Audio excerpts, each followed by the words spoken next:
I messed it up already. I'm here to buy back slaves and punch heretics, and I'm all out of slaves. We say hello to my little hand. Merry Christmas.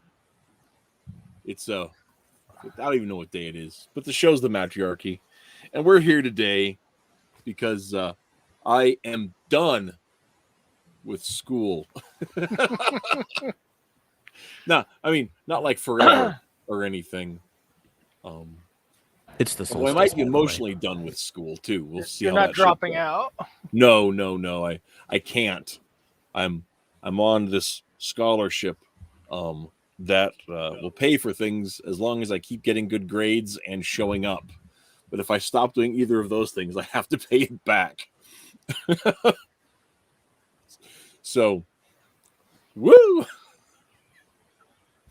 They got their hooks in me good. Imagine showing up and getting good grades in school. Yeah, but yeah, it's a real detriment if I don't. I just, they basically put me in the salt mines there. So why don't you ask Twitless what he thinks about that?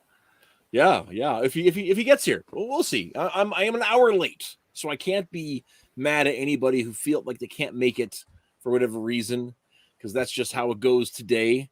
We are getting out here in West Nebraska.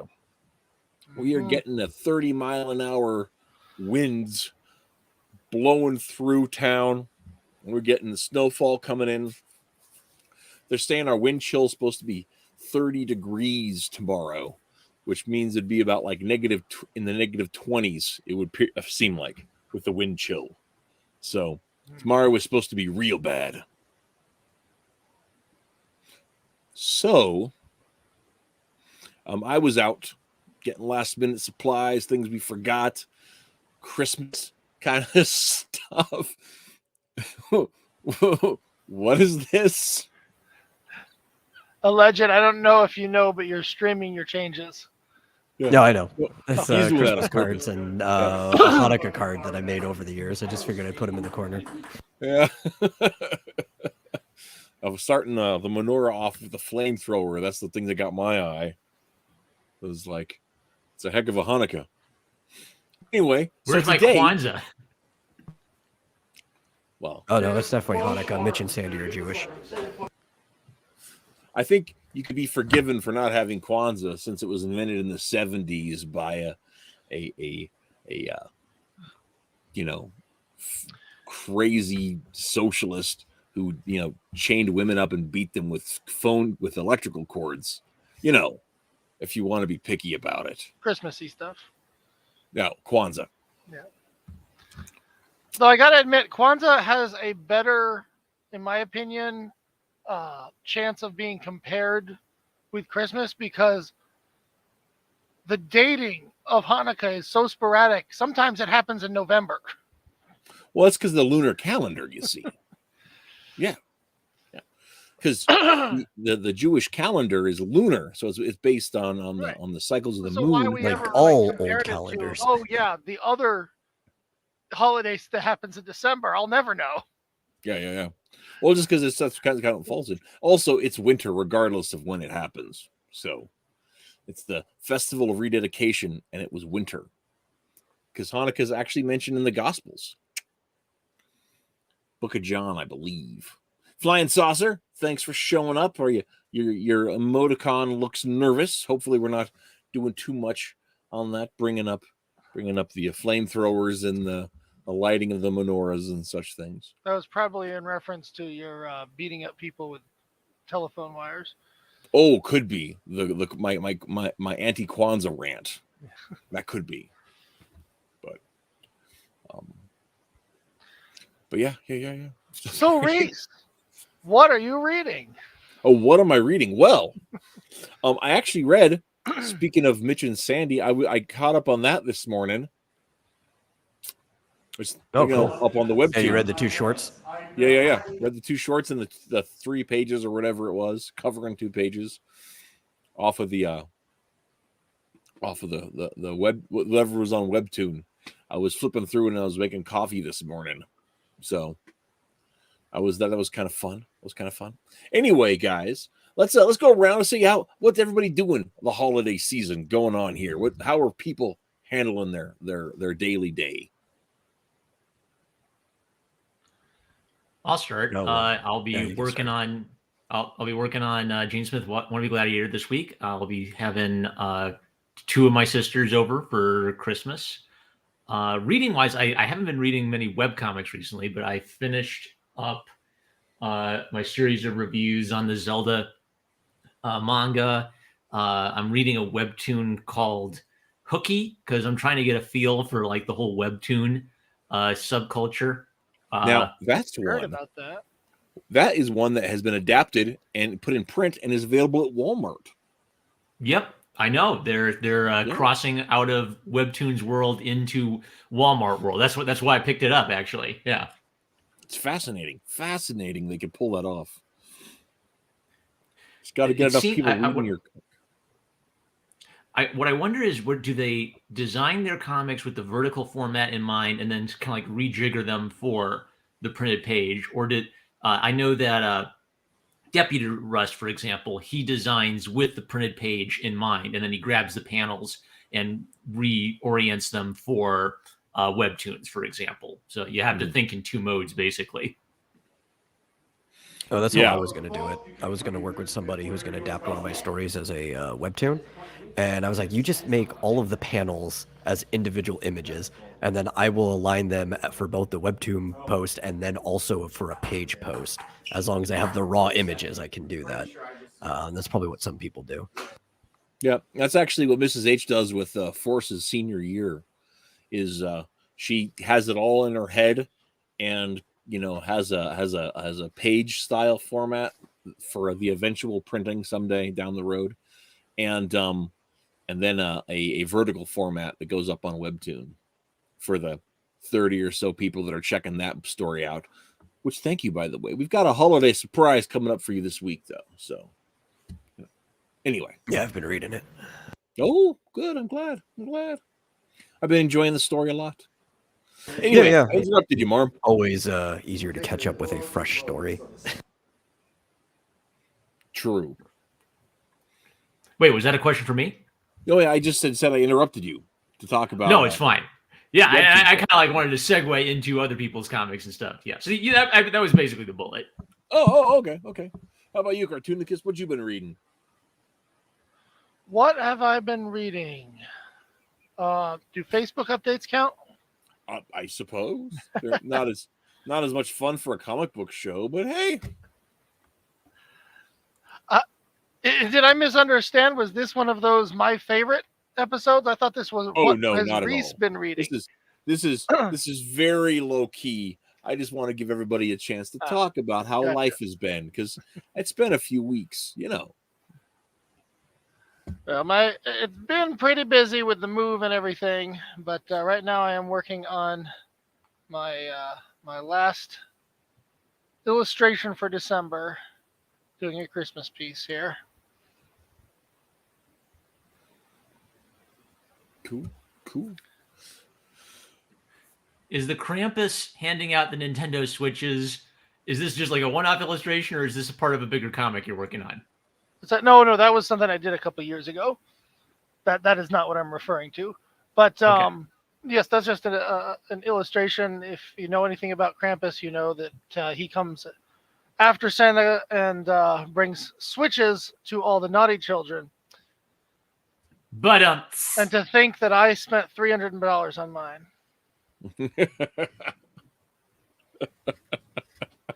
I hadn't picked up on that joke before. That's pretty funny. Mrs. H has joined us in the chat. Says, did he read the new chapter of My Superhero Sucks? He who? I read a chapter of My Superpower Sucks. So that's it. Yeah, I read the. If you're in Mrs. H's Discord, and I don't know what the rules are for that, but she pre-released the most recent chapter, which comes out on Friday, and I read through it, and it left me with very many questions, which apparently are addressed. I did love it. I read it and I loved it. Mrs. H and I have to get together on like a project because when her the reason I became familiar with her comic is everybody was commenting on it and saying, "Oh, that's Jane. Are you doing a collab? Are you doing a collab with Marm?" And no, we hadn't heard of each other's comics. It was a complete coincidence. Yeah. Yeah, Coco and Jane have a very similar look to them. Coco, or Dodge, her superhero name is Dodge. And yeah, I just read the free one that's up on, or the first one on Global Comics or whatever it is. Yeah. They're the first 4 issues worth, which are 3, like the first 3 chapters and a prologue, are up on Global Comics. So when I hear the name Dodge, the first thing I thought of was the villain from Lock and Key. Oh, yeah. Okay. Yeah. No, Dodge is definitely not a villain. Oh, hey.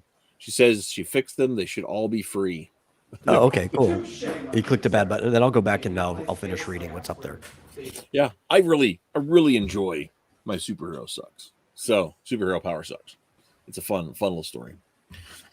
Which, when it comes to webcomics, that I religiously read that one, and It's My Turn by Nanji, the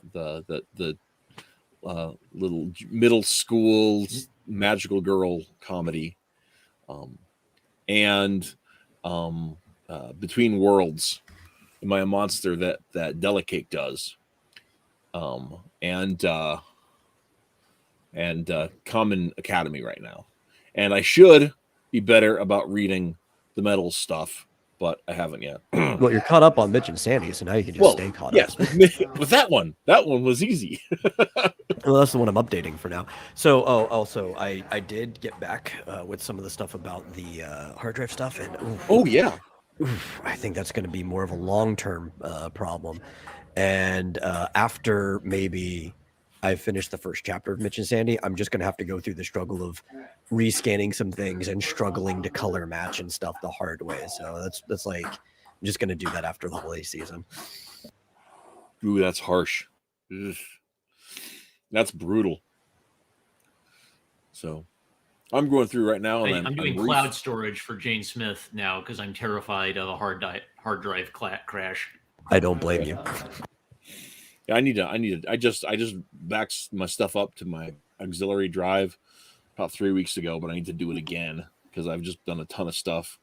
I've got and if you're on the Ideal Comics Discord, you've seen some of it, but I've got an old mini comic that myself and a fellow named Joe Carradine collabed on years ago that had just never gotten quite finished. That now all the coloring and editing are done. I just need, the frame editing and the art editing and all that kind of stuff. I just need to finish the relettering it. That's going to go up on Global Comics here in the next couple of weeks. I've been reformatting the first volume for the Forces manga. And that's getting very labor intensive, as I think I'm learning more about how I want to do that. And so I may have to go back over the first couple chapters and do it again. So that's a challenge. And of course I've gotten a bunch of art from Star Storyteller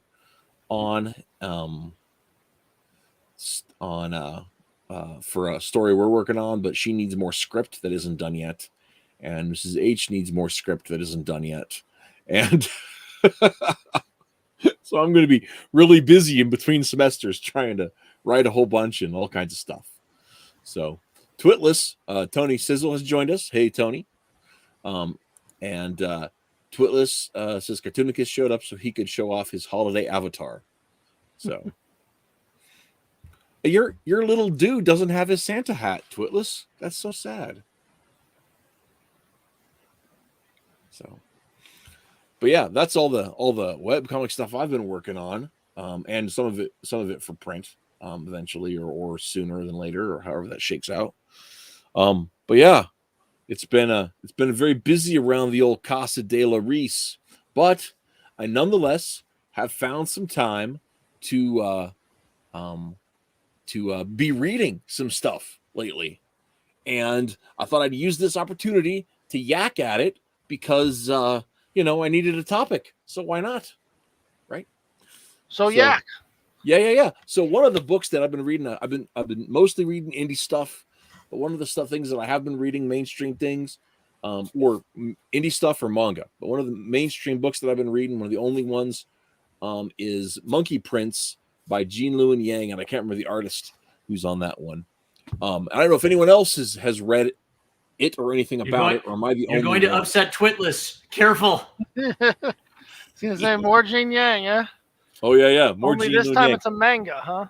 No, it's not actually a manga. It's a Western comic. DC Comics publishes it, and the premise is that there is a half Chinese kid who lives this normal suburban life with his parents. He moves around all the time, and but he loves normal American things, girls and sports and tennis shoes. He's a tennis shoe collector. And then one day, he's in a new school in Gotham, and he is the only thing that's weird about him is he has this weird hang up with fear. He's scared of stuff, specifically Batman.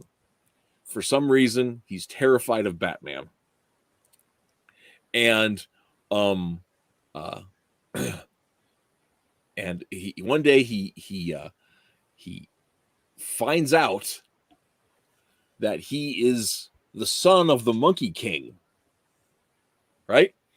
And he runs into Pigsy from the Journey to the West, who informs him that he has a heroic mission to accomplish as the Monkey King.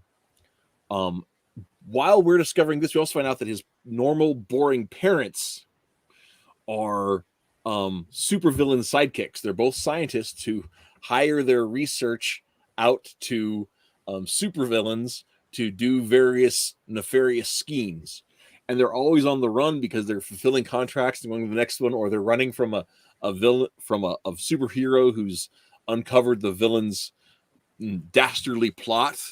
And so he got to hightail it out of there so that they don't get caught, right? And the reason that the kid is terrified of Batman is that he has this vague memory of, as a very young child, Batman came into their home to interrogate the parents and then took off because he couldn't get any evidence to take him in.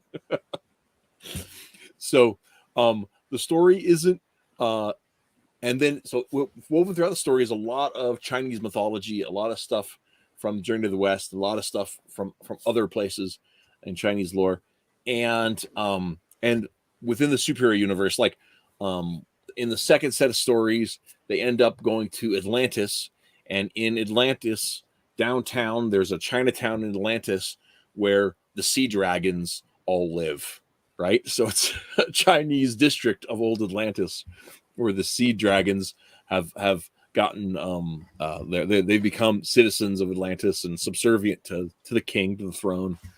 But they're these super ancient beings, but because the magic has gone out. Oh, there, hey, Twitless return. Twitless joins us. Yeah, I've been summoned so I can put Jean Lewin Yang on blast again. Well, the great thing about and I've read the first 7 issues. The 8th one is set up upstairs waiting for me, so I haven't read it yet. But the great thing about it is there's personality conflict, but none of it is with his ethnicity, right? The character, he's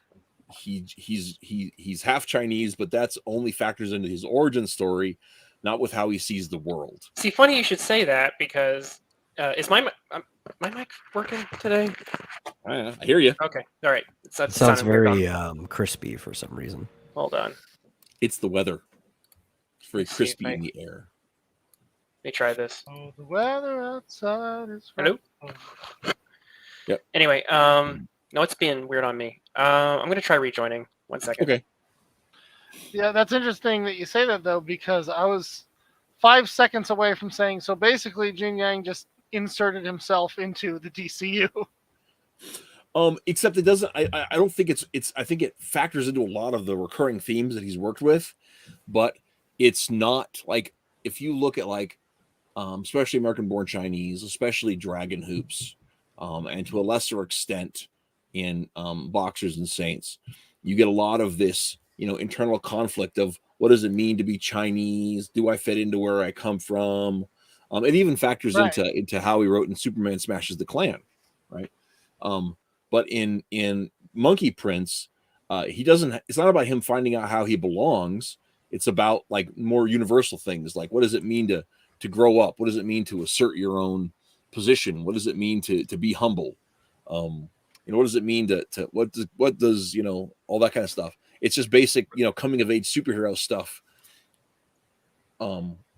With that mythological facets within a superhero universe. So it's no more. I mean, it's as tied. Well, yeah, it's fair to say it's as tied to the Journey to the West as Wonder Woman is tied to Greek mythology. Mm-hmm. Yang actually wrote the introduction to a recent edition of The Journey to the West. I think they did like a popularized translation of it that kind of tries to contextualize it a little more for the layman English reader. So Yang, I remember, he talked a lot about, growing up reading comic books and hearing bedtime stories about the Journey to the West. And his basic premise was the Song Wukong is kind of like the superhero of ancient China, right? And that was his pitch on it, that it contains kind of like this popular element that's appealing to the masses, but it also has this philosophical, Buddhist journey element to it. So it doesn't surprise me that we should make Twitless read Yang's introduction to the Journey to the West just to upset him one more time. So my thing with it is with Monkey Prince, it's okay-ish. It's probably it's on the scale of it's not as bothersome to me, but it ends up being more bothersome in other ways. Because I would argue and say that he is still doing American-born Chinese. He's just sublimated it. So he's sublimating his identity crisis through a metaphor of a young man who is once again struggling with his identity. Now, it's less about the racial identity and more about seeing through the metaphor of, I am a superhero, but I don't know exactly what my identity is with this myth. And also I have villains. So we still got the conflicted identities things. And so right. But that's not out of the norm for the superhero paradigm. I mean, that's Spider-Man from word one. But it is still explored through an ethnic lens. And through that, we essentially get the DC universe colonized and reinterpreted through a Chinese metaphor. And it's like, I see what you're doing, Yang. You can dress it up in as many layers of nuance as you want, but I know your game. It's like that scene from Patton, where he sees he's looking through yeah, you know what I'm talking about. He's got the binoculars. I've never seen Patton. I just find it. There's this part. Yeah, he goes. Oh, I read your book. he's like, I got you, you fox. So like, I know his game, and so I can see it no matter how he's spelling it out. And he's got that note, and the thing that bugs me about it is that it almost bugs me more. Is that he you know what's funny? I totally exposed myself. I've just seen that scene from Patton, right? It's so careful. This is it's a great scene. But in the Monkey King, we have the DC universe is pretty well outlined. I'm like, it was so outlined that at one point, and I don't know how concurrent this is, but Grant Morrison drew a map of the entire cosmos. He invented most of that shit. So I'm not even going to say like how much I like that he did that. But what I'm saying is that the DC universe is something that has been very well plumbed out. Mm-hmm. So it seems quite fan fiction-y, in my opinion, to like suddenly be like, oh, all the Chinese myths are also like now like canon. Well, and I'm actually, like, it's really not. If you go back into the 90s, there was an event called what was it? Terror in the Skies, I think it was. And it actually established that every world like pantheon exists. I mean, the way Yang So is like doing it is that's already baked in. So just because no one had approached it yet. well, first off, like we're dealing with how many reboots in, so like Terror in the Sky would probably have been erased as of whichever Crisis erased whatever. Well, I think once you have Wonder Woman and she interacts with the Roman gods, which already has happened, then I think everything's back in. I would say everything's back on the table. I wouldn't. Why wouldn't you? I mean, yeah, why wouldn't it? The problem Thor is with a character. the DC universe, Thor, I mean, that's fine. That's Superman, that's our fine. current Superman, the one we have right now, spent 1,000 years in Asgard fighting alongside Thor and Wonder Woman. So part of it. Okay, so it's less about I don't want to get hung. I don't want to get hung up on like which mythology is canon and what that means. It's very clear what Yang does with when he gets a hold of a property like this, and it's like, to me it feels like a repeat of what he did in Shadow Hero a bit, and also a bit of what he did with Superman versus the Klan, which is it's less about I'm playing in your sandbox and more about you're kind of playing in mine. And it's and the way he writes some of these characters, okay, and that's part of my problem. And it's like the way he wrote, even in the first couple of issues of Monkey King, the way he wrote Batman and the character interactions with Batman, and in the precursor to this, which was I Hate Superheroes, which was a one-shot with Captain Marvel, I didn't really appreciate how Monkey King, as written by Yang, was interacting with this established cast of characters. There's something about it that rubbed me the wrong way. And some of that may just be my distaste with Yang as a whole. So some of this is like I do understand. I'm primed and ready to like react badly to this. There's something about how he was writing those interactions with some of those characters, and I was just like, it felt like he was fan fictioning it a bit, and it was like, this is what I want the DC universe to be, so I'm going to write it that way. Well, and I think this is what basically is Alan Moore. I mean, not Alan Moore, Frank Miller. Would be more like way Grant Morrison treats. No, Frank. Okay, so I was gonna say Frank Miller. When Frank Miller did it, it was an Elseworld story. If we're talking about the Dark Knight Returns, it's not canon. Oh no, I'm talking about everything made up. Okay. Let's address, since we're on the subject, let's address this palate cleanser that I just think is the perfect thing to go ahead and throw in here. Fewer people watch women's basketball. There are plenty of theories why. Women don't score as much. They don't run as fast. They don't dunk. Women's sports, in general, are not worth watching. The police often question him just because they find him interesting. His beard alone has experienced more than a lesser man's entire body. His blood smells like cologne. He is the most interesting man in the world. I don't always drink beer, but when I do, I prefer Dos Equis. Okay. Yang Ray contained. I have to throw that in there as the segue away from Monkey Prince. I like it. Twitless doesn't. I think that then the public. I may have to read it just because I've been getting into the Monkey King saga so much. The weird thing about it is the Monkey King's the inspiration of so much manga. You'd think that the angle to go would be, okay, this is how we're going to grab the manga audience. We're going to tell the story of the character that inspired Goku and Monkey D. Luffy and Naruto, and we're going to kind of like get at the root of that and put it in the wacky world of DC or something. So I don't know. I'm kind of distrustful of DC in general. So if Twitless is traumatized by let me Yang put it this way. himself. I'm more traumatized by corporate DC. So maybe I'll hate it for different reasons than Twitless will. Let me put it this way. I think part of the problem is the approach. See, in my mind, if it's like, okay, I want to introduce this new mythology, and it's like, here's how this new mythology broke into the DC universe, and we're meeting them all for the first time. I'd actually be more okay with that. What Yang does that bothers the hell out of me is Yang is a retconner, and it is what he does in a weird way in the Shadow Hero. He does this weird kind of thing because it's very clear that the Shadow of Justice is basically Superman. And so he's kind of like retconning away, oh, this guy was never a straight white dude. He was always an alien all along.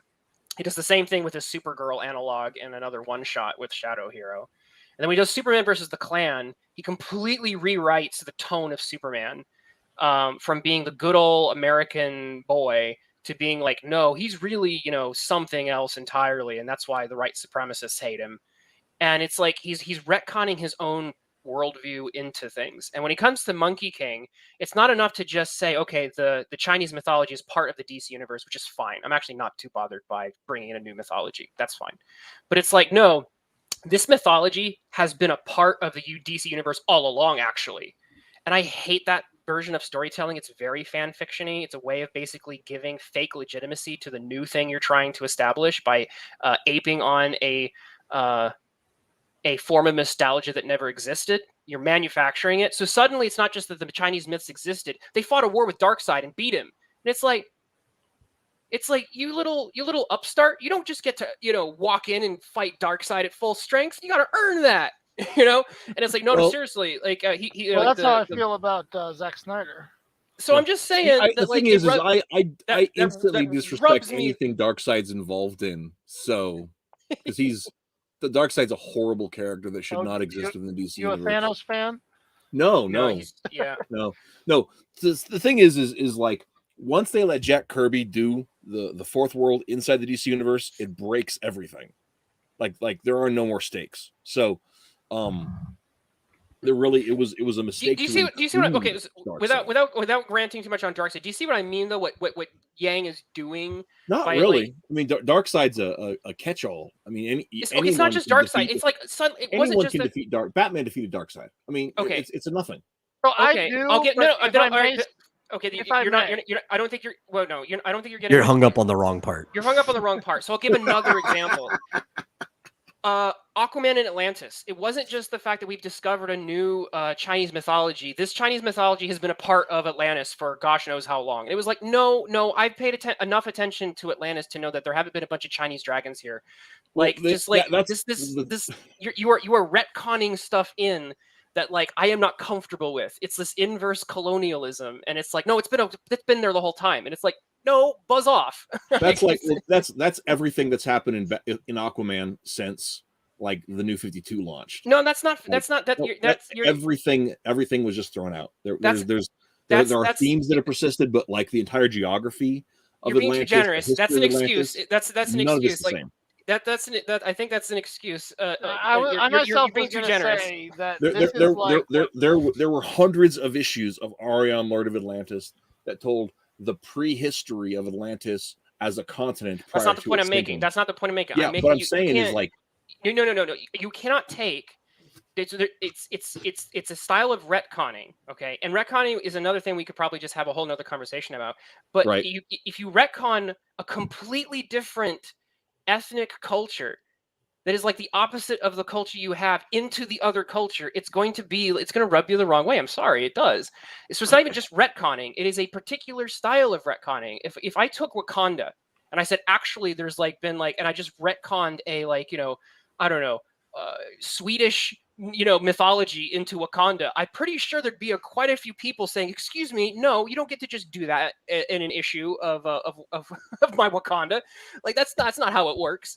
So it's like that's what Yang's doing to the DC universe. And like I said, that particular style of retconning rubs me the wrong way, because it's not just that saying, hey, I want to take this mythology that's very precious to me and bring it into the DC universe. it's like, no, I want to say through my, and since I'm the one with the microphone, I get to say it. And he's doing a world tour of it. You know, he gets to do it with like 3 or 4 different mainstay DC characters at this point.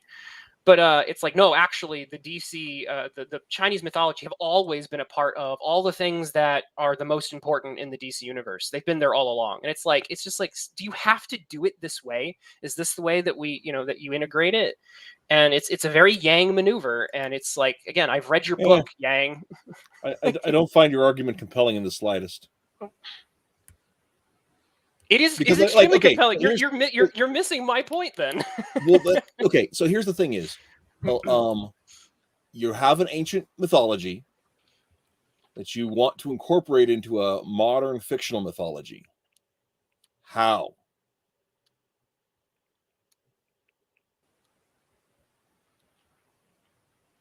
You don't imply a history that doesn't entirely exist as completely different. But it's an pre-existing ancient mythology. Okay, you're again, I think you're missing the point. It's how he did it. It is the way he chose to do it it rubs me the wrong way. Because you have to explain why it hasn't shown up before this point, even though it's pre-existing. You could have did something like, oh, it was like another pocket dimension outside of the Speed Force or whatever, that they got hosed by Zeus so long ago that they haven't had power, and they've just been like hiding until they've been able to regain enough to come out and do stuff now. And that's why we haven't seen them in all these issues up until this point. In an unrelated note, you also just explained the entirety of the MCU right now. Sure. I mean, it's just the way the integration is done. Like I said, it's Yang doing what he did when he got the reins to Superman the first, I guess, and I think he's actually doing this now when the conclusion, I think, of the arc, because I think it's like 12-issue run or something. Yeah. From like issue 9, and so it's like they're gonna wrap it up with Metropolis. I can't wait to see what they're gonna do to Superman again. But it's how he's choosing to integrate these characters. And there have been a few moments. The one shot with Captain Marvel was one where it was like, I don't think they were giving it. They weren't giving it up. I don't know if you'd like it, because Monkey King ends up like showing up Captain Marvel like physically, and it's like, here's this nobody hero who is magic. And like he's like physically able to repel Captain Marvel, whose main claim in the DC universe is being, I'm the powerhouse of magic, like from the very source of magic in this universe, kind of a thing. And Monkey King is able to like knock him like aside, and it's like that. Do you see what I mean? That's not earned. Like, I'm sorry. The tonal problem. Once again, I haven't read that one. You don't get to knock aside Billy Batson with and it's that left a bad taste. This sounds like a textbook definition of Mary Sue. It's not Mary Sue, but it is. Well, I feel like OG Monkey King. He's like, but he's tonally Bugs Bunny. He's Bugs Bunny God, right? And so the problem with you taking him and dropping him into Superman is, if you had a goofy thing where like Superman met the Monkey King of Chinese myth, then the joke would be, here's this all-powerful being with the maturity and hyperactivity of, right, who literally gets up into goofy antics and transforms himself into a woman and kisses the bad guy, that kind of stuff, right? So, I don't know. Maybe it just needs to be goofier. But if you are trying to do something serious, in the issues 1 through 8, he is seriously goofy, and he's not terribly effective.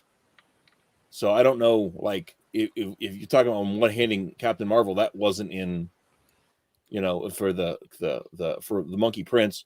That was definitely not in the cards for the in issues 1 through 8. Once again, I haven't read Zero. I don't know if I entirely agree with that. I might be a little bit more on the negative side of things, but it felt like he was figuring stuff out ahead of Damian Wayne and Batman, and I was like, oh yeah, this idiot kid can like figure out stuff Damian Wayne can't. Oh, he's a step ahead. He's a step ahead of Damian Wayne. That makes total sense. There was a little bit of that. I don't. There's a certain level that's acceptable. I have to go back and read it, but I'm pretty sure he just got away because he figured out he wasn't dead when his body fell apart. No, in terms of figuring out the mystery. in terms of figuring out the mystery, there's a couple parts where I think he's like one step ahead of Damian Wayne and therefore one step ahead of Batman. And I was like, my eyes were rolling into the back of my head a little bit because it was just like, I just, again, it was how it was being done. And I'm like, I'm probably, let me just preface this. On this particular point, I am probably being overly critical. The point that I think have a more, so my point is probably weaker there. The point that I think that I legitimately have with it is that it feels like Yang is like inverse colonizing the DC universe, and I'm not sure if I'm very comfortable with that, with how he's doing that. It's like, no, actually, there've been, these Chinese dragons have been a part of Atlantis forever, and it's like, no, you don't get to pull that. That's dumb. And so like he's done that in a couple of spots, and it's like that it really does rub me the wrong way when he's using the retcon to write stuff in that's like, no, that's not that's not part of the DC universe. You don't get to just wave your hands and say it is. This is like a Star Trek fan when Enterprise came out. See, I have a feeling I'm filled with dread because I know Superman is actually, I think, his favorite character. That's why he's ending with Superman. So I'm like, he's saving the best for last. He's gonna save his coup de force, or tour de force, coup de grace. I'm mixing my metaphors there. He's saving his killing blow for Superman, and that's when the actual Monkey King's gonna get released from his cosmic prison or whatever. And I'm sure that's where Darkseid will probably come back and. We get to see Monkey King kick Darkseid's butt. I can't wait for that. Well, I just don't like including the Monkey King, because Sun Wukong in his actual story is such a good fighter and so annoying that he got kicked out of every afterlife, including hell. Right. He annoyed himself out of hell, and literally the only person that could actually deal with him was the living Buddha, which is the equivalent to your creator god. Right. Yeah. Exactly. Yeah. You had to have the one above all, or essentially. I think in American Born Chinese, it was basically implied to be Jesus almost essentially. Yeah. It was the creator god. Yeah. He that is. It's a Chinese variation on the name of God. Yeah. Yeah. So the original Monkey King was supposed to be a Mary Sue. He was literally a Mary Sue who was basically forced to give up some of his power so he could help out a monk go on his quest. Yeah, he was incredibly hindered as part of his character growth because he put a stone crown on his head. So I will say, I know I've said I'm some very negatives. familiar with the story. I will say some. I've said some negatives about Monkey King. I will say a couple of positives, and if it weren't for some of the irritating things that Yang does in storytelling, I probably would enjoy this comic way more than I did. The villain parent dynamic is very clever. It's very clever and it's unique, and it creates some very interesting character drama moments because the parents actually genuinely love their kid. They're evil by occupation almost more than evil in terms of personality, which doesn't make a whole lot of sense in a place like the DC crime universe. Just pays better. It's just like any mob boss, character. If you have morals and ethics, you can actually probably make more money working for Bruce Wayne. In the DC universe, the thing is that the criminals tend to not have morals and ethics, and they go, "This is the quickest way to money." If you have morals and ethics like these parents do, it doesn't quite make. So I'm not quite sold on the whole thing. It's not perfectly written, but it is very clever as a concept, and I do enjoy it when it works. So that dynamic is clever when it works. Having a character visit and do a world tour of the DC universe is also a pretty decent idea, especially to introduce a character. I also think that it comes with a lot of problems because not only as a writer do you have to be able to tap into the character that you are writing, you have to be able to tap into another 4 or 5 or half dozen characters who are all going to guest star.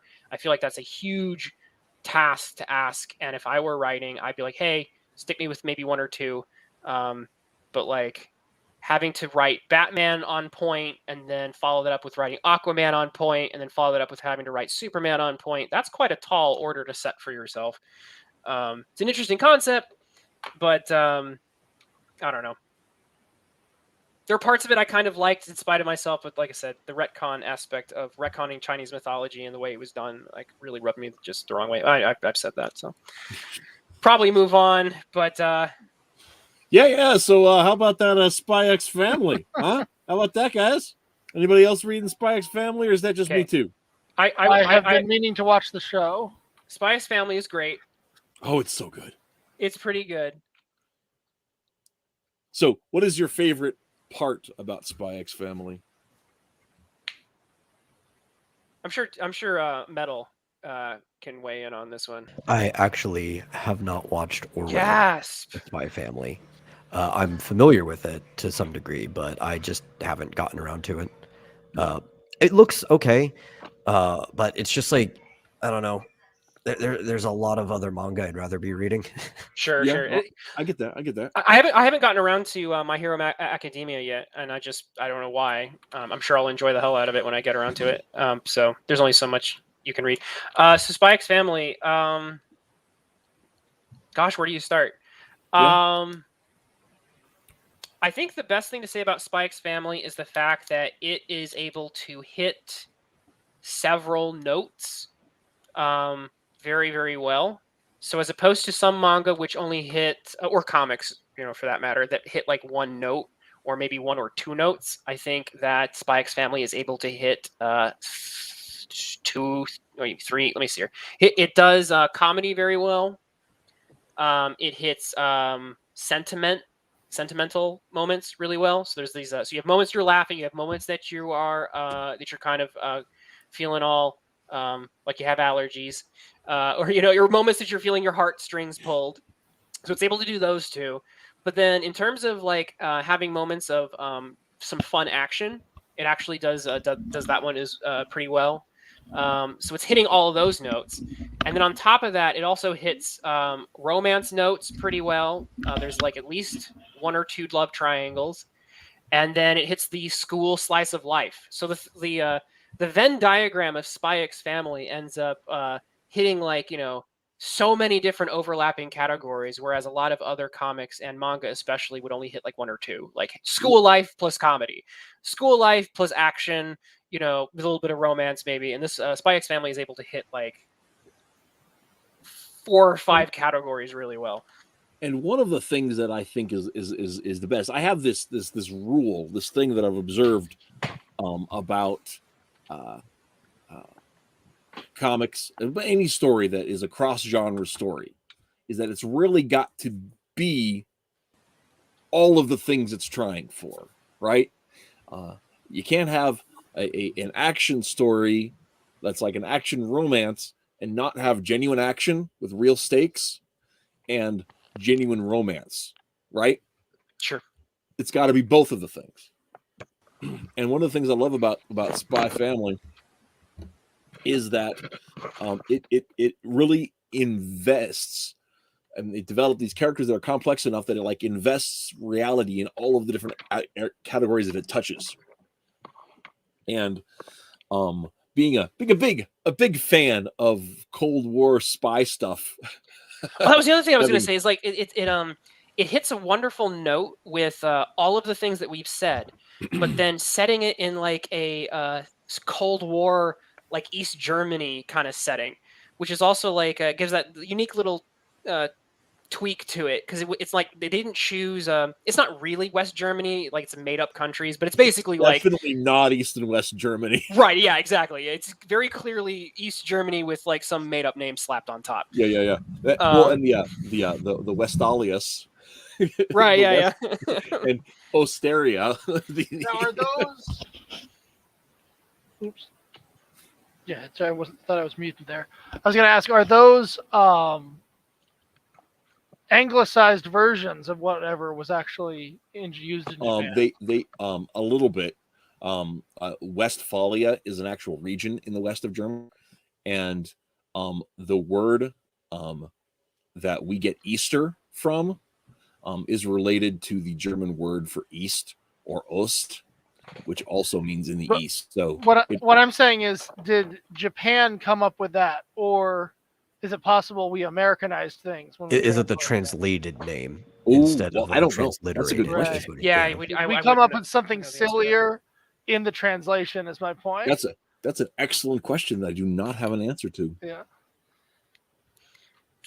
No, but it's a pretty good comic. I would say that the action is pretty good. I would say the stakes are not as high in some cases as you would want them to be, because like they're doing more comedy. But I think the how far have you gotten in the manga? Oh, I just finished volume 8. Okay, well I don't know the So, volume numbers. Have you done they're all the ones that have been they're on the boat. Okay. So They haven't finished that up all the way yet, but okay. So I won't spoil the boat, because I was actually going to mention the yacht cruise is actually one of the places where the action stakes go up pretty high. So it was like, it wasn't just, oh, LOL, they can just like hand wave it and beat it in a second. Yep. Which does lower the stakes for the action a bit, especially for the two main leads.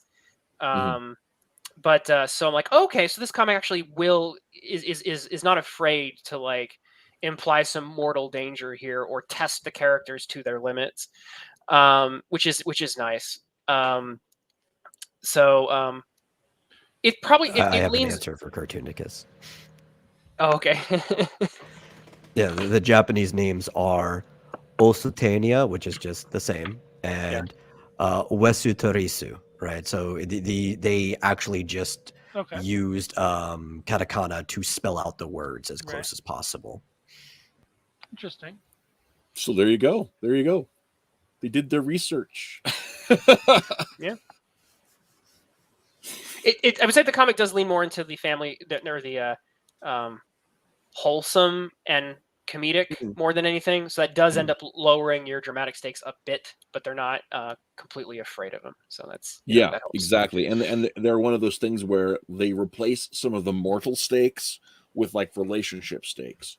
Because if you haven't read it, one of the conceits is that everybody's lying, right? Especially the beginning, because Lloyd Forger, he's the dad character who's pretending to be a psychiatrist, is a master spy from the West who has infiltrated the East in this mission to try to buddy up with the leader of the opposition party in the East, who's a warmonger, so they can try to avoid a war between the East and the West.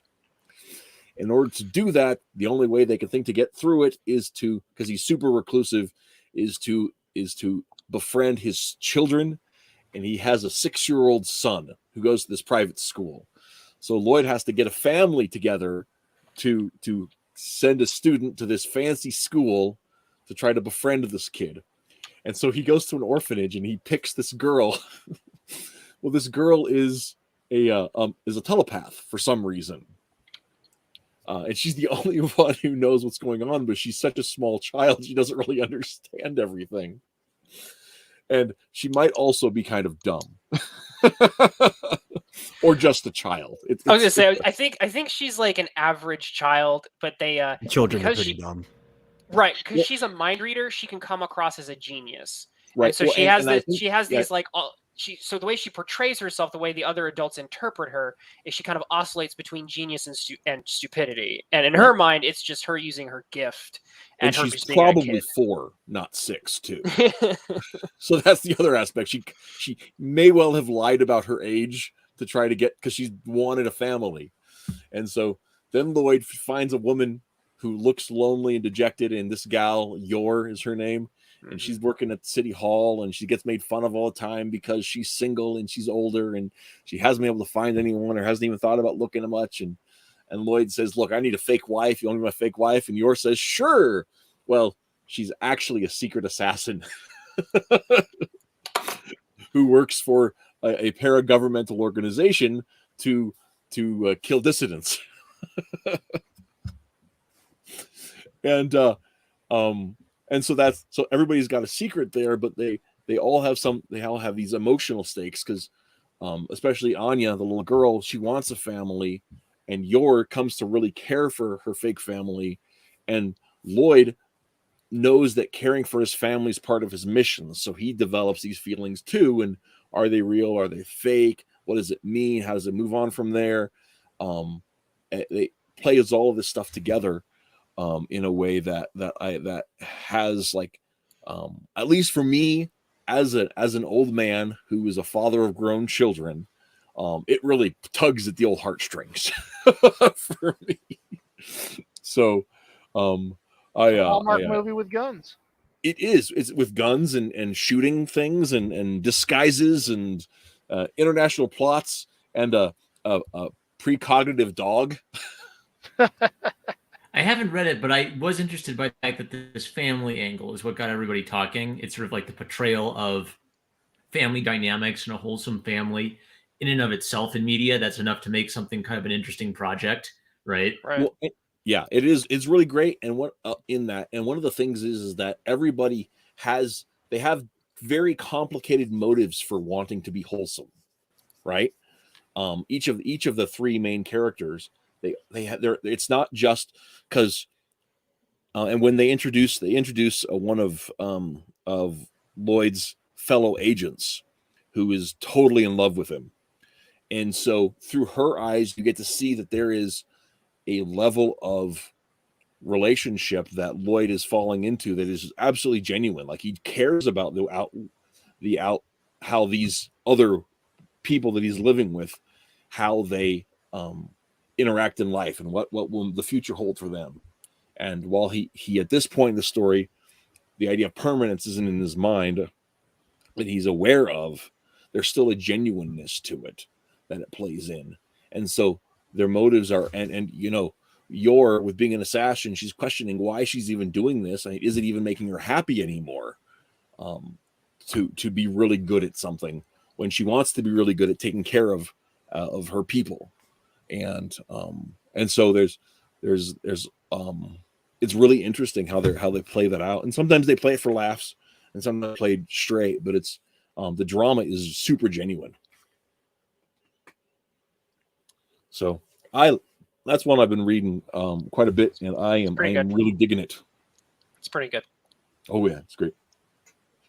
Another one that I have started recently, I'm up to volume 5 right now, is Chainsaw Man. It was like the opposite of Spy X Family, because I'm not sure there is a less wholesome story out there.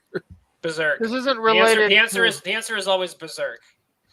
Yeah, I haven't read Berserk yet, but yeah, if What are you talking about? Berserk is totally a story about friendship. Yes, it is. Yes, it's all about friendship. The sacrifices that you make for friendship. Well, and the thing is, in an odd way, like I make a joke about Chainsaw Man being unwholesome because it is a lot of dismemberment. It's super hyper violence in there, and it's about, you know, all kinds of stuff. And Denji, the main character, he's very driven by his carnal instincts. You know, he wants to kiss a girl, he wants to touch a boob, he wants to survive. But one of the things that's interesting about that is that he's been living on the streets, surviving by his wits since he was 12. So he's a homeless kid who's trying to figure out what it even means, and he's betrayed. He's pulled into a society of squares that work for the government, and suddenly the idea of moral values, of a calling greater than himself, of something other than survival is on his table. And the question of what it does even mean to be a man is suddenly raised. And, you know, the kid's maybe 16, maybe 18, who knows? But how does this person whose only thought had been for survival, suddenly he's in a place where honor matters, and he's surrounded by people who live honor codes. Some of them more compromised than others, but what does that even mean? How does that shake out? And so it's in addition to being lots of action, lots of violence, it's also kind of a trip to think about growing up and how little I understood about the world when I was 16.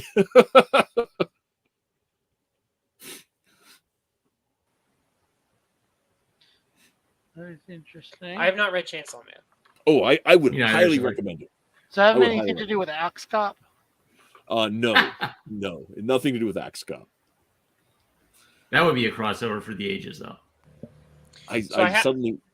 What I did read, so one of the guys who worked on Chainsaw Man did one called Dan to Dan, and that's the one that I have really, really enjoyed. Highly recommend. And it's another one of those kind of like hits multiple notes kind of a thing, and it's got like it's about a boy who believes in aliens and a girl who has like kind of paranormal powers and believes in spirits. The two of them run into each other and don't believe in each other's conspiracy. So the girl who believes in ghosts is like, aliens, that's fake.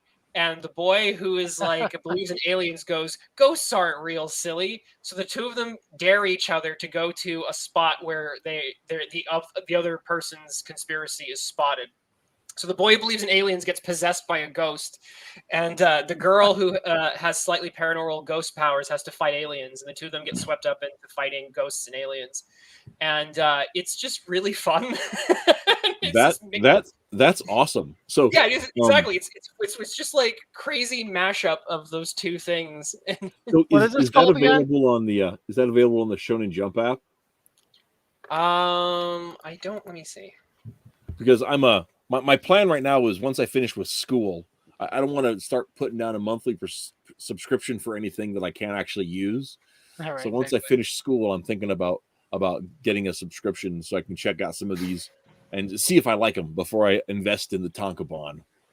Several of the ones that I've gotten, I've just gone whole hog in, and like MHA, I've got 30 volumes of that, and I've got So it's on. Are we talking about like Viz.com, like where you get like Shonen Jump stuff or whatever? No, Shonen Jump has their own phone app. Okay. Yeah. If it's on Viz, I'll bet it is. If probably it's available on Viz.com, it's probably available on the Shonen Jump app. Well, was it published through Shonen Jump, or like who published it? That would be the better question. That's a good point. It was published. It's from Jump Comics. Yeah, it's Shonen Jump. Okay, if it's Jump, then it's probably in the Jump app. It'll yeah, it was from Shonen Jump Plus is the magazine. Okay. And then so like it's Dan to Dan, I found it. It's great, and then they add to the cast like different characters, and so like they add and what's really cool is that all of the characters they've added, they're like obnoxious, but they're all lovably obnoxious, which is like a hard thing to write correctly, because a lot of Western writers, especially like with superhero comics, it's like someone's going to write Harley Quinn, right? How many times have you read Harley Quinn recently and your eyes have like rolled so far back in you could see like the interior of like you could see your brain, because it's like you know what I mean? Like, I actively avoid reading Harley Quinn. I can say never. But you know what you're talking about, right? So like people who go, I just see a panel from Harley Quinn and I feel that way. Exactly. That's how I feel. In Dan to Dan, all of the characters are like written to be lovably obnoxious, and like it's like this wonderful little sweet spot that gets hit. So like there's this character who's like a short, fat kind of otaku nerd. So he's written to be like a short, fat otaku nerd, but he's also like a really loyal friend. And he ends up getting the ability to like, they have like a house, they get gifted a house that can like molecularly reconstruct itself. So they end up turning it into like a big Super Sentai robot. And the short otaku fat nerd kid is the only one who knows how to like, who has the spirit to like pilot their house giant mech. And so it's like, his lovably annoying, obnoxious side ends up being able to help save the day and becomes a part of the core team. And it's like, oh, that's great. It's a great little role for you. That's pretty awesome. It is. And it's just, so like they're all lovably kind of annoying. And I love it. I think it just got, I think, greenlit for an anime. I think it's gonna take off. It's good stuff. What's it called? Dan to Dan. Yeah, I put the name in the chat for you. You can see it. I put it in Japanese, and I put the English translation next to it. Thank you. I was gonna suggest that reminded me of Bobo. It's not comedic. It's not. Yeah, sometimes it's actually easier to find this stuff if you have the Japanese characters for it. Just the name. I'm serious. If you just type Dan to Dan, it'll pull up. Yeah, it did come up pretty fast. Yeah. I have not read a Bobo. I've never. It's great. It'll probably twist your brain into knots, but it's great. Oh, hey. I lasted. It's heavy. It's heavy comedy. It's basically it's an anime that satirizes anime. Yeah. I lasted about half an episode. It's actually pretty cerebral with its satire, though. Like, it seems stupid at first, but the more you watch it, like, this is smart stupidity. Yeah, I think it's one of those things that, like, the more you know about Japanese culture and anime and manga conventions, the more you get out of it. Yeah. That makes sense. And I can go really fast by putting tissue boxes on my feet. All right. So, what else? Oh, hey, I read this new comic I just got, Mega Girl #2.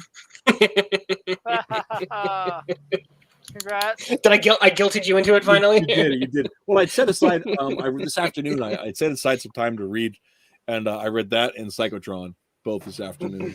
Sweet. And Doug Garrett's Psychotron. Oh my God, that thing is so much fun. I don't know if any of you guys backed it or have read that yet, but it is every like bit the like. I don't want. I'm trying to say in a way that doesn't seem mean, but like a dumb action movie from like the late 80s, early 90s that like has a decent premise, but is still like mostly just for watching stuff explode. Yeah. Right. What's his name?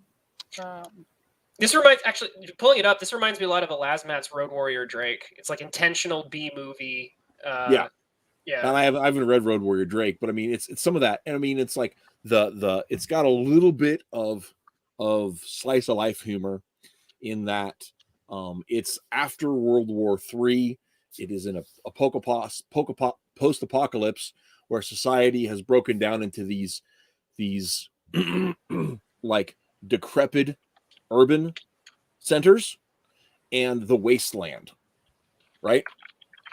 Michael Bay, that's what I'm thinking of. And so which is it's kind of like it was in Blade Runner 2047 or whatever it was. And so you've got these urban centers, and they're corrupt and they're dirty, and everything. And then you've got the wasteland where like just outlaws are out there in the countryside, right? No formal structures, all kinds of stuff. And you've got different parts of the society that are working fast food restaurants and Joe jobs and all that kind of stuff. And Psychotron is an old cyborg who's left over from the war. He was retrofitted during World War III, or he was converted during World War III. And when the war ended, the Defense Department was just like, well, we're done with you. Go on. And so like there's no veteran support services or anything. So the guy just works odd jobs to keep his parts going from army surplus arms stores, arms and leg stores, that kind of stuff. And he's an arms dealer. He goes to an arms dealer. Yeah, it's great. So there's particular in the story. It begins with kind of setting up the world, and Psychotron is dealing with his crappy life working fast food, and then he's hired by somebody to go do a covert mission because there's been a company who's had some stuff stolen from them. So he's been hired by this company to go out and get their stuff back, kind of under the table, because they don't want any investigation that they were robbed from. And so of course it quickly devolves. They hire an assault cyborg to go investigate their lost stuff, and it quickly devolves into this action movie, and it's fun. It's just fun. I'm so my only problem is that it was only like 40 pages or whatever it was, and I really want like another like chunk. Like I know they're not like looking to publish the next one until next fall, and I'm just like, why, Doug? Reminds me of Hands of Steel, the film. I haven't seen it.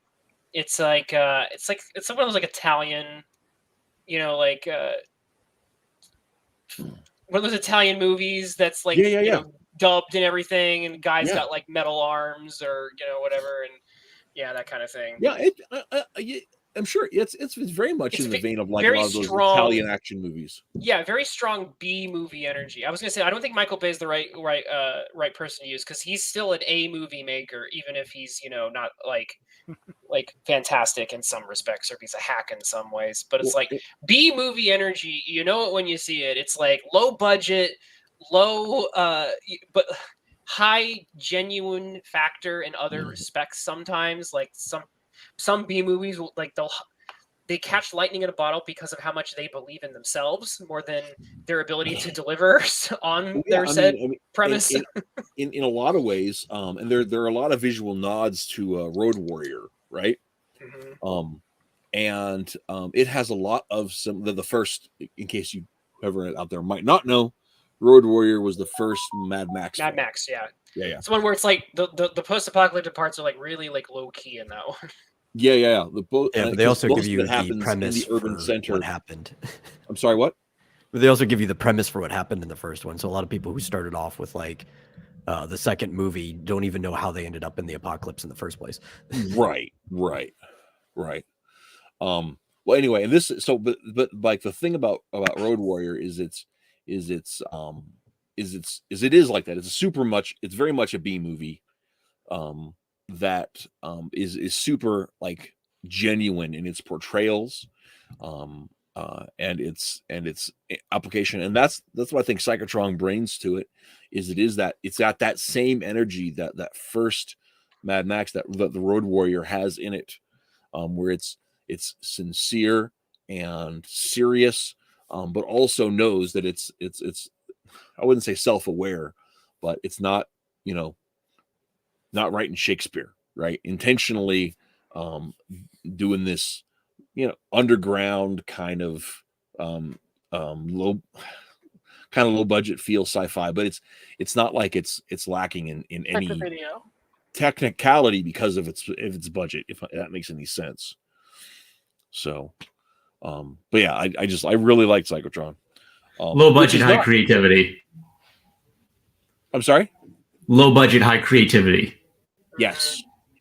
Well, and like one of the things they chose to do with it that I was super tickled with, too, is that it's got a flat color palette. It's a broad palette, but it's not done with a lot of like gradient fills and high contrast colors. Like the colors accentuate the line work, and it has that classic, feel to it because of that. It doesn't feel like some sort of like it's trying to be some sort of highfalutin, overproduced Mariah Carey album of a comic book. It's got a real grit, a garage band feel to it, and it harkens back to classic sci-fi comics. A little gory in some places, but I did not mind that at all. So. I was just gonna say, like, you're bringing back my memories of Mad Max. I remember like watching the first one, and like with all, because I had not watched the other one. I had not watched the other ones, so I was like, let me start with the first one. And the first one is probably not the best one to start with if you really want to get into the franchise, because the first one is like, the other ones, like you see like the memes of like Thunderdome and all this other stuff that makes it seem all exciting. You watch the first one, it's this very like somber kind of dark contemplation of what happens when society goes to pot, and it ends with like this guy losing his family in a really brutal way. Yeah, it's and like it's not hammed up like Death Wish 3, where it's like you're having fun with killing all these people. At the end of it was just like this is just sad. It's a very sad movie. Well, yeah, Max. Well, one of the great things about the first Mad Max movie and the first and the second, the Mad Max series is so weird, I think, because it's like the degradation in society that you see between 1 and 2 makes sense, and between 2 and 3 makes sense, but from 1 to 3 is almost too big a jump. Mm-hmm. It's just like just desert with like car. Yeah, it's almost like there's too many societal norms that are not acknowledged. There are too many things That's why there's like a weird fan theory that Max, who is like some type of wasteland messiah and has completely lost track of time, and like 150 years have passed so far through his lifespan. I was just saying, watching the first one is like very normal in terms of the way society. It's like it's crap. It's like a crap society, but they still have like. But of course, roads and cars and things. And... I was going to say, of course, that's an opinion I had before 2020 happened. And so now I'm not really convinced fair enough. That does make sense after Australia built actual internment camps for people with the sniffles. Fair enough. All right. You got it. Anyway, but yeah, I was I really enjoyed Psychotron. Cool. I cannot wait for more Psychotron. I do curse that I didn't get a big chunky giant Psychotron to read to sate my hunger. But, that's how indie comics go sometimes, and I understand that. But I also got the deluxe edition with the extra pages by Fly Fox Pro. And my one complaint about the book was that the mini story that Fly Fox drew takes place within the last section. There's a blackout period in the main story. That basically goes to tie into the future of it, but the blackout part is explained in Fly Fox's story, and it wasn't jarring to read it that way. But I if I was to make one complaint about it, I wish that secondary story was further removed from the main story, right? So we're getting a whole different look into the Psychotron's life than just what was happening when he was passed out. That's the only complaint I have with it. So as far as that goes, so yeah, I liked it. The other one I read today was Omega Girl #2, which hits on a lot. I mean, you got, what is it, 4 short stories in that one, Twitless? Mm-hmm. Same thing as issue 1. Yeah. But I tell you, the thing I was most impressed with was the it's all superhero, but it's almost like 4 different flavors of superhero story, right? It's almost like different like subgenres within superhero story. You've got straight action ones. You've got a little bit of caper stuff. You've got the one where she goes to, in her civilian life, to go mentor a kid, mm-hmm. and that's a big mess, and how that like impacts her superheroing and her thought processes. So that's a very introspective story, which you handle really like efficiently, right? I mean, like, there's a lot of emotional territory that you cover in that story, but it's still pretty short. So 12 pages. Yep. Yeah. I have to work on a budget. Yeah, you did it's really, really well done. I didn't feel like it was too short where you couldn't appreciate what was going on. But it was, in fact, I wouldn't have, if you hadn't said it was 12 pages, I wouldn't have believed it was just 12. Like, I wasn't counting when I was reading it, right? There's just so much that went on there. It was a good use. So bravo. It's good stuff on there. Thank you. Yeah. So I wanted to put the highlight of issue 2 is that story where Omega Girl is going to be challenged in many ways, and eventually she'll be facing threats that can like meet her on a physical basis. But in the first 1 or 2 issues, I didn't want to start off with that. But obviously I want to challenge her in as many ways as I possibly can. And so one of the ways that I thought I would challenge her is to, what happens when Omega Girl has to face the challenge of a young little boy who doesn't like her. You can't punch that in the face, can you? No. And so first of all, you can, but it's just not going to help. It'll make it worse. Right.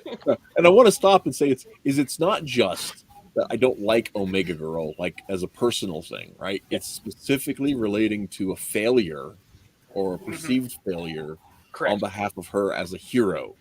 And that's so it's not like it's a PR thing. It's bigger than that. Right. Yeah. Yeah. Initially, she's just like, "Why does this kid not like me?" But yeah, she ends up learning that there's more to that. But I also wanted there to I wanted there to be some emotional pathos in there as well. And so that was a moment where I was able to, I think, try to hit some emotional levels. What did you think of the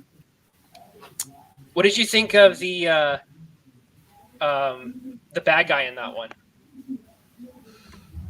Oh, what was it? That was the acid splash guy, right? Yeah, yeah. Yeah. He's some sort of terrorist, right? It was a hired gun. Oh yeah. Yeah. Well, I can't remember his name. I think it's acid bath. You're it's either works. I was really close. He was an effective and a scary kind of mercenary kind of character. Okay, cool. So all right. So I was hoping he would, because I wrote his lines to be as evil as I could, because he's threatening a little child. And right. So his whole thing is, he's working for a syndicate that's just trying to force this dude into submission. So that makes a lot of sense on how that shakes out. I just remember that line standing out to me of "You'd be surprised at how little of your face you need," and thinking the whole time, this ties into this guy's backstory, doesn't it? I overlooked that line. I missed it. That's probably my favorite line of that particular story. He's threatening the kid, and he says, "I was told to bring you in alive, but you'd be surprised how little of your face you actually need." And he's saying this to like a 10-year-old kid. Yeah. I would say probably, as far as the book as a whole, my favorite exchange was in the story with the muckraker. Okay, yeah. Because one of the things that was great is the muckraker, he stands and he talks about how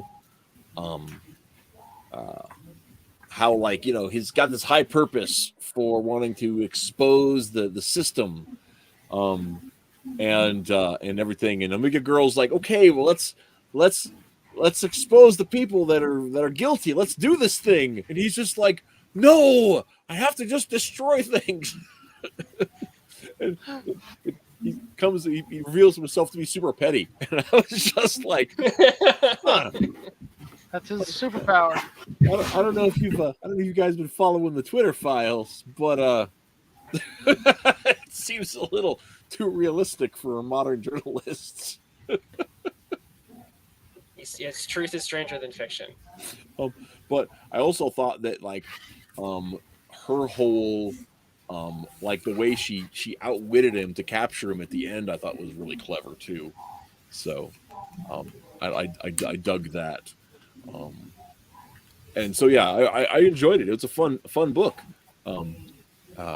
It's got those classic superhero vibes to it. It's a great short punches. I really enjoy it.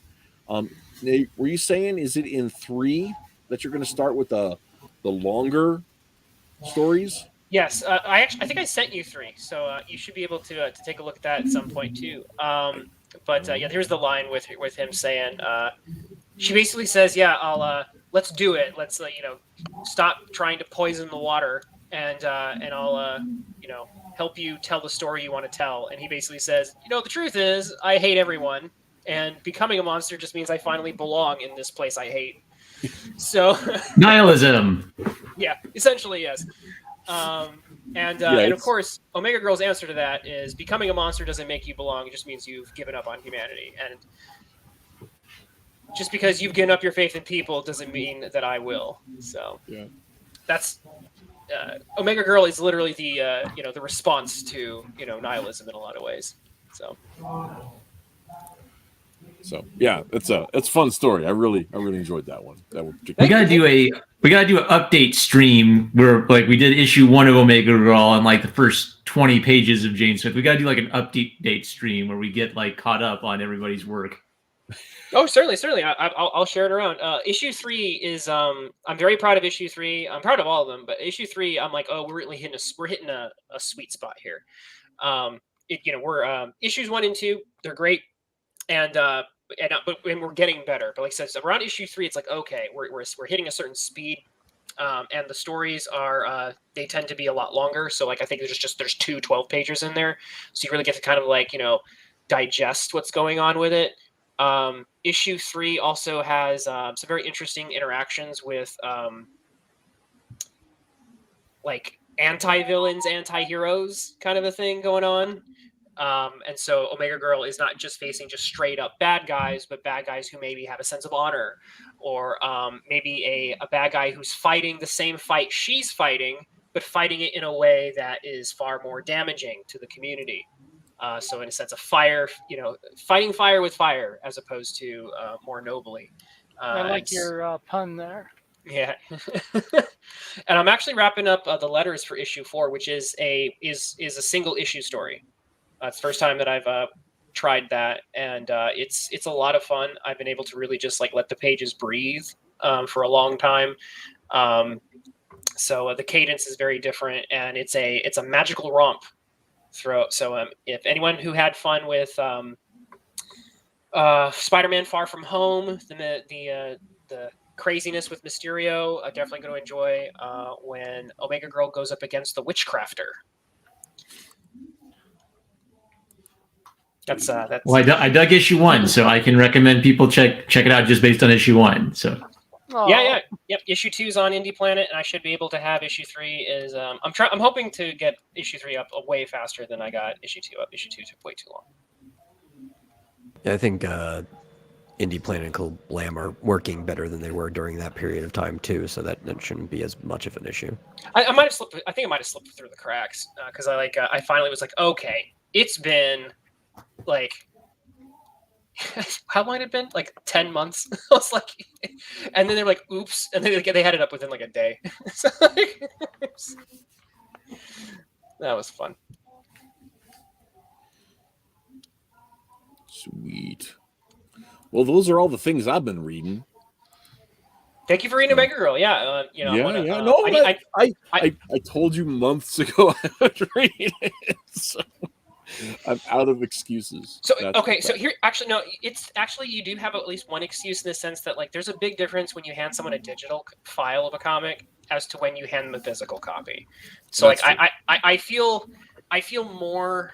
Like if I hand you a physical, so I'm going to put Matt C on blast here because I had to hand him 2 physical. I think we had to get Matt C I handed him 2 physical copies of Omega Girl 1, and I think the final time I was like, okay, read it in front of me. Here's your burger, and then tell me what you think.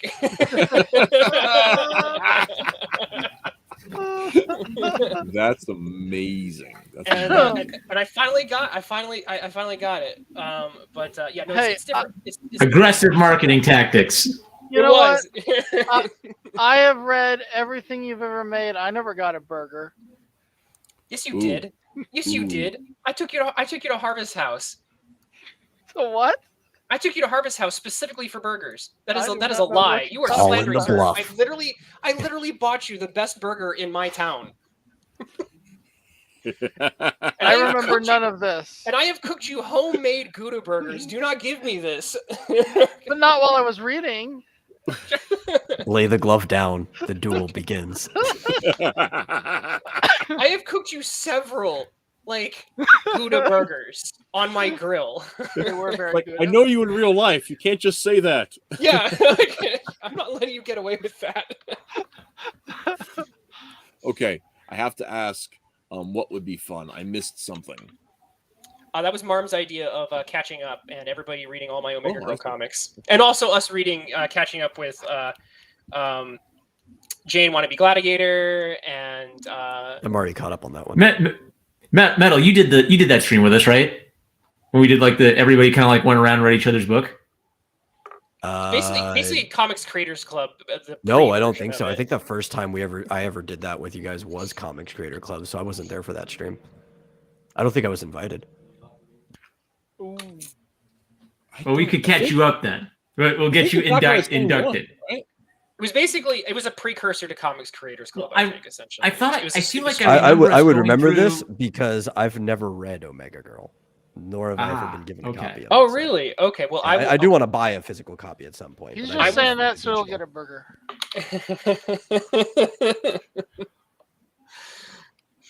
Well, if you come my way, I will cook you all. I make a really darn good Gouda burger. I do like Gouda cheese. It's good on stuffed Gouda burger, by the way. They're stuffed. I'm in the middle of trying to convince George Just don't Alex mention Opera Gene Lewin Yang and how you like him while he's cooking your burgers.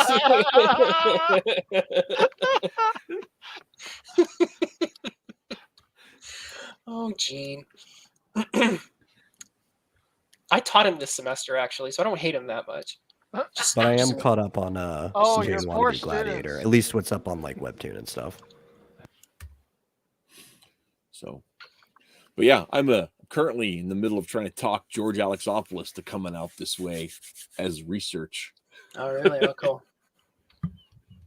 Well, actually, that's cool because we were talking about doing a stream about, and I really want to do it, which is my favorite edgy social media comics. Oh yeah. There's a bit of Stone Toss follows him. If we could get the 7 degrees of separation and get him on. I don't think Stone Toss has done any interview. I think he's been pretty. He's very quiet. Yeah, he's very invisible. But no, the ones I'm thinking about, there's a lot of important archival work that I think needs to be done regarding some of the very edgy countercultural social media comics that only publish on social media and are at high risk of being erased when they get Twitter banned, for example. So there's a couple of them where you have to go treasure hunting if you want to find comics from certain people because they either say something that's politically incorrect, sometimes just downright offensive by any metric, or they're saying things that are just maybe they say something that has nothing to do with their comics, whatever.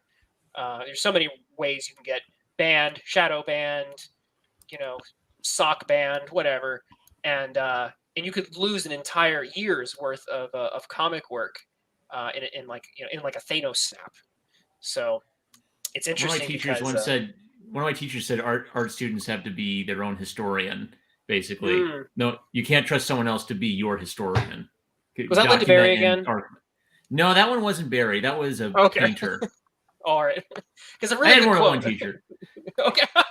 This is also why I mirror my stuff everywhere. What if one thing goes down one day? I need copies upon copies upon copies of my stuff. Every time you say you were taught something, I just think it's Linda Berry. Right. She was my favorite, but she wasn't the only one. No. Okay. That's amazing.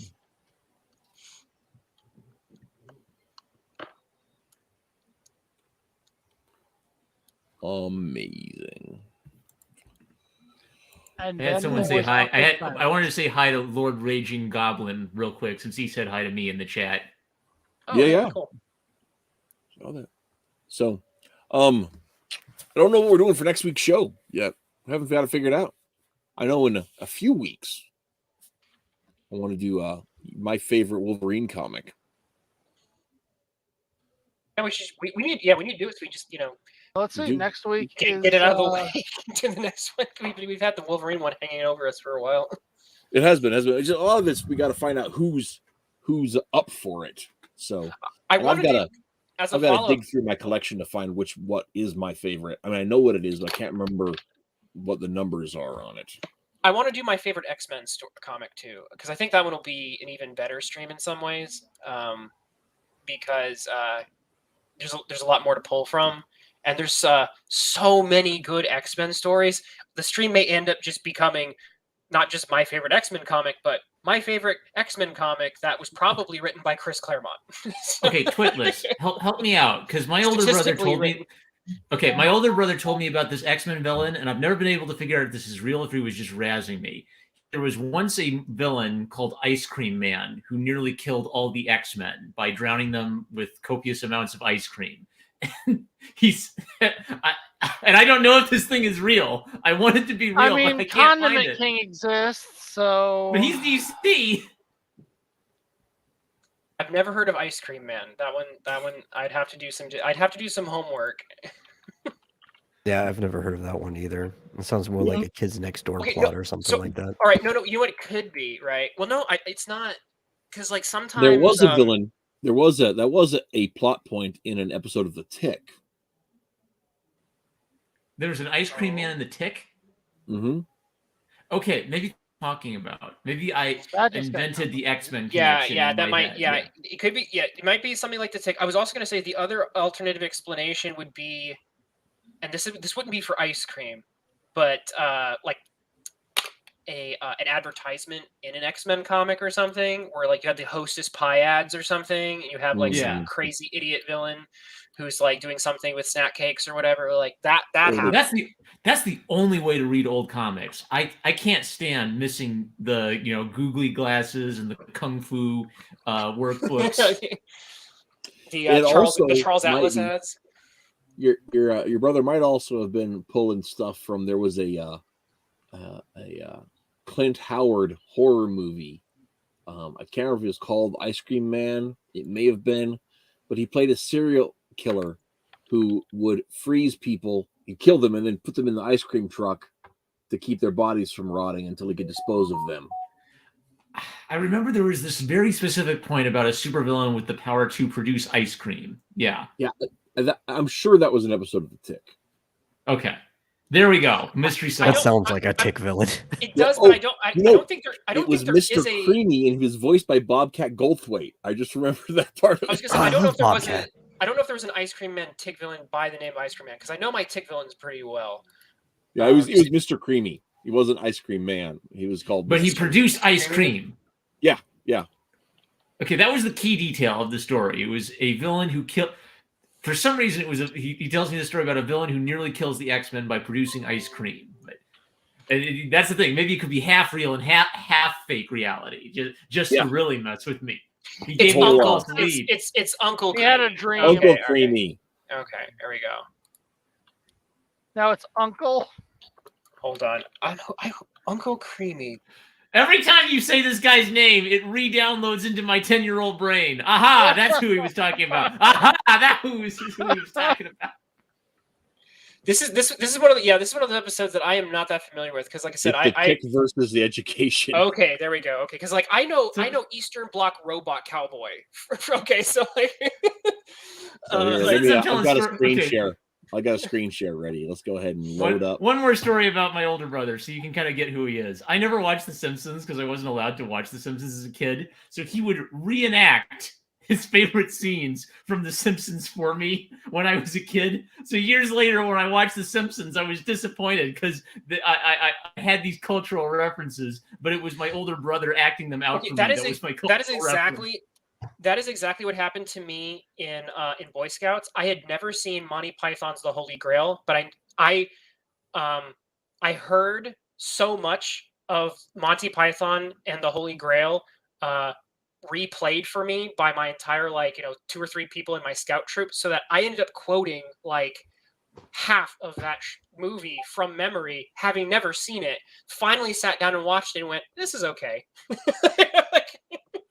But it didn't live up to the hype of my 11-year-old mind and having it replayed constantly by everyone, all my fellow scouts just replaying it constantly. There's a platonic ideal of what the Monty Python movie could be, and the reality can never live up to the 10-year-old's platonic ideal. Yeah, exactly. It's exactly what you're talking about with the ice cream character. Like your brain just goes, "Oh my gosh, must have been this crazy thing," and then you finally see it, and you're like, "Eh."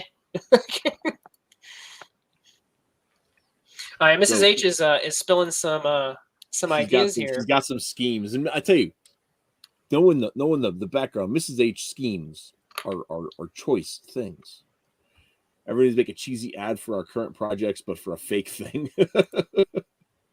We each make an ad and have them in each other's comics. I'm actually on the same wavelength right here. Yesterday, I was hanging out with Rick Piper on his stream, and everybody was in there like, "Oh, when am I going to get to make a cover for one of Rick's comics? When am I going to make a cover?" And I'm like, "Screw that! I don't want to make a cover. I want to make some type of ad insert for your comic that goes in every single one, regardless of what cover. That would be the fun stuff to make." And I don't even want it for my own thing. I just want to make a fun ad insert, whether it's Right. fake, whether it's for the cross comic site or whatever. Yeah, we've actually, that would actually be kind of fun because we've got some in-universe products that we could make ads for and stick in other people's books. Okay, who knows who Count Dante is? Show of hands. Yes. All right. Count Dante is the inspiration for Mr. Satan in Dragon Ball Z, and he had ads appearing in Western comics for years. So it's just this weird, like it's like there's this ghost of a Dragon Ball Z character in old superhero comics. He claimed to have a mystical kung fu art called the Touch of Death, and if you sent in 25 cents, he'd send you a book teaching you the no, I know art, who you're the talking about secret now. I just didn't recognize the name. Yeah, I'm pretty sure Regular Show ripped him off for Death Punchies. And he ended up being a hairdresser after being a martial arts death touch kung fu master. It didn't work out. Was it Sean Baby who tracked that down? I've seen that guy's face. I think Sean Baby was the one who might have spilled out the hairdresser part. Oh, that's possible. I haven't heard that. Sean Baby was a writer for Cracked, and he's also been like he does a lot of like sarcastic humor writing, but he's also done some like serious like archival work. Like he has a webpage of like every single Hostess Pie ad. Nice. So like if you want to read a Hostess Pie ad, he like collected them all and he hosted it. It's great archival work. I'm assuming that was back when Cracked was good. Yeah. I still like After Hours. Oh, hang on. Whoa. What? Okay. But did you finally see my link? No, I haven't even looked at that yet. He's looking something. Dojo. I was reading the article on Count Dante. Said, various enmities culminated in the Dojo War incident of April 24, 1970, where Dante and some of his students performed a dojo storm on Green Dragon Society's Black Cobra Hall. According to press coverage, upon entering the school, they claimed to be police officers and attacked the rival dojo students. A brief battle resulted in the death of one of Dante's friends and fellow sensei, Jim Konakiewicz. I think he's also the inspiration for the Cobra Kai dojo leader, too. Strike fast, strike hard, no mercy.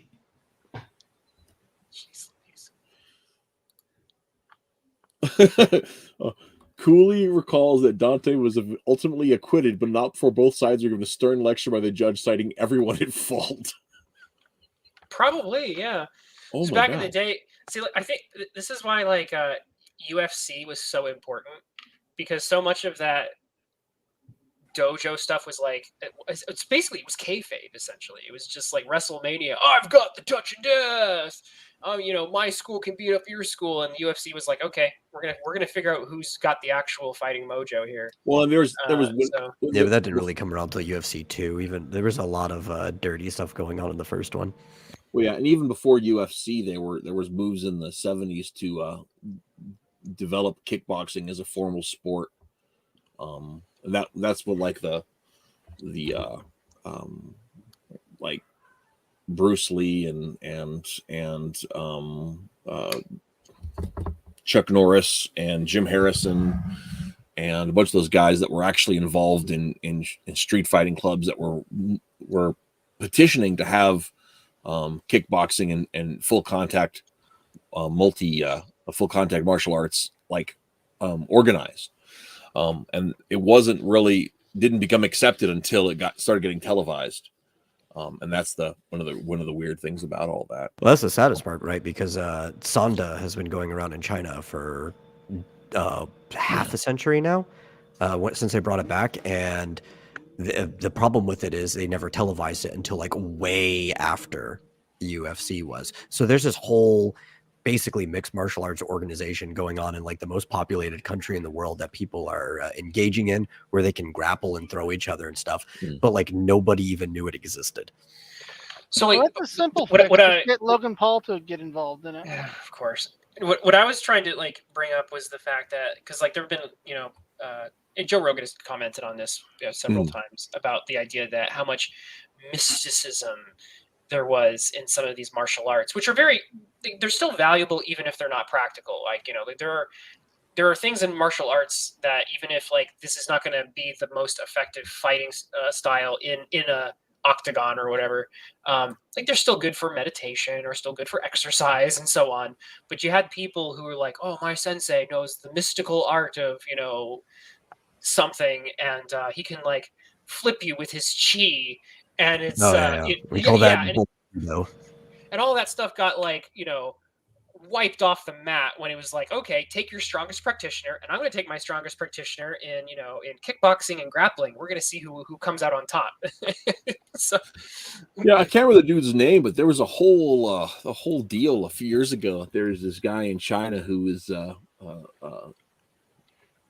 did Brazilian jiu-jitsu and just like wiped the floor with a bunch of supposed experts. You're talking about Rhys Gracie, because that was like way back in the late 80s. No. I'm talking about an actual Chinaman. Yeah. Oh, okay.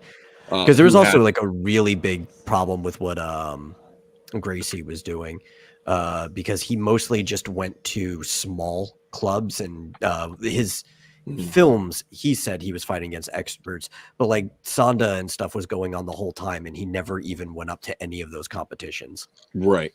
No, I'm talking about there was a Chinaman who was just, it was he'd studied Brazilian jiu-jitsu, but it was for the speed of it.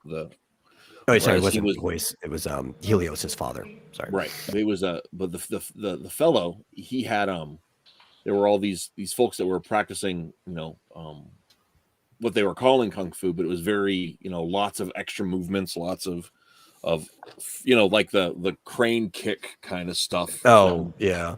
Well, that's the problem too, is like if people know the history of China, one of the reasons a lot of the martial arts kind of lost their effectiveness is because like a couple hundred years ago, right, even before the modern government of China, they had basically banned everything that wasn't wushu. Now wushu just refers to the internal art, so like a lot of the sparring practices had to be taken out and stuff, and they caught you actually training with each other, you could be thrown in jail. So you're allowed to do the forms. That was the only way they could like transmit this information from one person to the other, or you had to go underground. Right now, some of the underground, which lost the forms, comes back and starts doing competitive fighting. Some of them even went out of the country. They did Muay Thai and stuff like that instead. But all the like traditional arts of, which are only like a couple hundred years old, most of them aren't even reflective of older styles that they descend from, don't have any of their sparring practices. And you can see things because old kung fu is actually like 70% grappling, and that gets like completely lost in the modern forms, but you can see where the arm bars and stuff are in the form when you're watching it, and people just don't know what they're doing. They're doing a form, but they don't know how it applies in combat. Yeah, Rogan had a really funny story about Bruce Lee fighting a legendary grappler, and then apparently Bruce Lee going, okay, we're going to learn grappling now. This guy messed me up. But like grappling's in all of those arts, they just don't know it. They're like doing a thing and they don't know what it does. Well, yeah, that's like in Cornish wrestling, right? Cornish jacket wrestling. Yeah. It was pulled out from combat skills, so to be turned into a sport like 1,000 years ago. So they took out the sword play and they took out the death blows and all that kind of stuff that had been part of battlefield practice to make it a sport. Yeah. Or like Tai Chi, I think, is actually the biggest one that people don't understand. Like, if you are looking at Tai Chi from the outside, you're like, man, these people think they can strike, but they can't strike. But then when you actually meet somebody who's been practicing it for 70, 80 years, which is how long it takes to actually master it, if you go up to them, they just throw you every single time, because Tai Chi is actually a grappling art. And most people don't even know that. And they're just practicing like in the park, old people. But like an actual master won't even let like UFC fighters touch him. There's actually a story about a guy who was a professional fighter who went up to a master, who he's probably dead now because it was like 30 years ago, and he kept approaching him, and every single time he tried, he kept throwing him to the ground, because he's been practicing this grappling art as a grappling art for the last like 70 years of his life. And it's like, what do you do to somebody like that? Cool. Guys, I'm starving. I haven't eaten yet. It's almost 10 o'clock. So we're going to call it. I know, I'm a great big weenie. But, What? All right. hey, Marm from the chat comes up with a great idea here because his computer, can't stream anymore. Something happened. He says, I think there would be a good graphic novel on how MMA became the testing ground for martial arts. If it hasn't been done, yeah, it would definitely be an excellent. And I it sounds like something Gene Luen Yang would do. Oh, here we go. Actually, I was. And we've come back full circle. You could just thought want about- Baki the grappler instead. It would take all the energy out of it. It would be the most boring fight comic that you'd ever read. And he'd spend a chapter talking about how no one watches women's fighting because we're sexist. Which is funny because everybody watches women's fighting. It's actually one of the few sports that almost has parity in views, and it's probably just because people want to see women grabbing each other. It's probably true. Dead or Alive, the manga. Okay, guys, we're going to call it. Next week, we're doing something. I'm not sure what. As soon as we know, we will let everybody else know. And on Friday, look for something special from Forces Good and Evil over there on Webtoon. It's a Christmas preview of a future story event. And then next week we're gonna get back into the regular story. So prepare for that.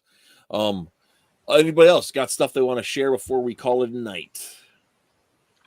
Yeah, read On Tour with Mitch and Sandy on Webtoon or Comic Fury or xdynamuschaos.com or anywhere else I mirror it. It's a fun story that I'm really rolling out. Look at that. I got Adventures of a Mega Girl, issue number 2 on Indie Planet.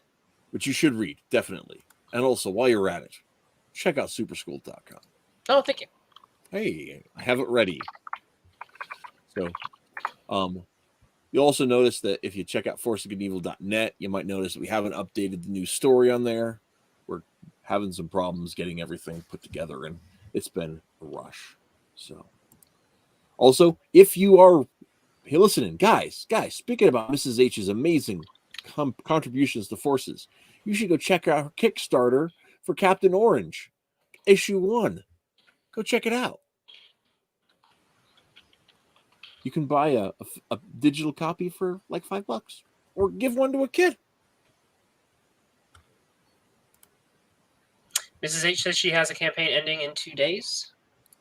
That's true. That's what I was just talking about. Yeah, okay. Which I should have if I was put together. I'd have a link for it, but I don't. And did she just was that the pig? Was that the pickle signal? Oh yes, I think so. It's a really late pickle. I wasn't expecting one. Well, she was finishing up some other stuff, but which is fine. It's we, not he. Pickle? So I could be misinterpreting it. Oh, okay. No pickle. Okay. Well, that's good. It fits with the timing better. Okay. That's fine. No. I was looking for the link to her Kickstarter really quick, but I don't see it. Oh, slaving away from Matt. Yeah, that is true. That is happening. Guys, you guys are gonna dig it. It's gonna be great.